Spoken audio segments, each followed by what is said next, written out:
Marxist కంచుకోటగా ఉన్న కేరళ రాష్ట్రంలోని Thiruvananthapuram కార్పొరేషన్ను BJP కైవసం చేసుకుని చరిత్రాత్మక విజయం నమోదు చేసుకుంది.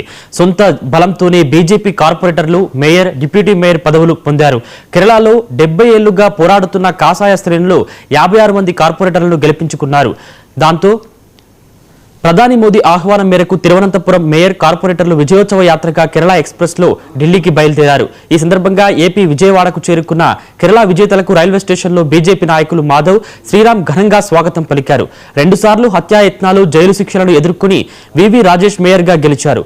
మహిళ అని కూడా చూడకుండా మార్క్సిస్టులు చేసిన దాడులను తట్టుకుని ఆశా డిప్యూటీ మేయర్ గా ఎన్నికయ్యారు. శబరిమల పవిత్రత రక్షణ, 50 కిలోల బంగారం చోరీపై బీజేపీ చేసిన పోరాటమే బీజేపీ విజయానికి నాంది పలికిందని ఏపీ బీజేపీ నాయకులు సంతోషంగా చెప్పుకుంటున్నారు.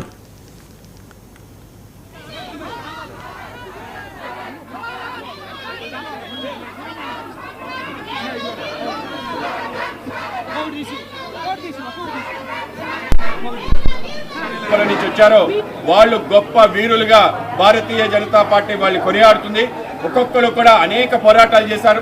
ఇవాళ తిరువనంతపురం సంబంధించిన కార్పొరేటర్గా గెలిచి మేయర్గా అయిన వివి రాజేషన్, ఆయన పైన ఇప్పటికే 2 సార్లు హత్యా ప్రయత్నం జరిగింది. ఆయన పైన దాడి చేయడం జరిగింది. ఆయన ఒక అడ్వకేట్, అనేక సార్లు జైలుకి వెళ్ళి రావడం జరిగింది. మార్క్సిస్ట్ అనేక రకాల కేసులు పెట్టారు. అయినా పోరాటం చేస్తూ నిలబడి ఈరోజు భారతీయ జనతా పార్టీలో అనేక బాధ్యతలు నిర్వహించాడు. భారతీయ జనతా యువమోర్చా రాష్ట్ర అధ్యక్షుడిగా కూడా గతంలో పనిచేశాడు. ప్రస్తుతం రాష్ట్ర ఉపాధ్యక్షుడిగా పనిచేస్తున్న తరుణంలో కార్పొరేటర్గా పోటీ చేసి అద్భుత విజయాన్ని సాధించి ఇవాళ తిరువనంతపురం కార్పొరేషన్కి మేయర్గా అవ్వటం జరిగింది.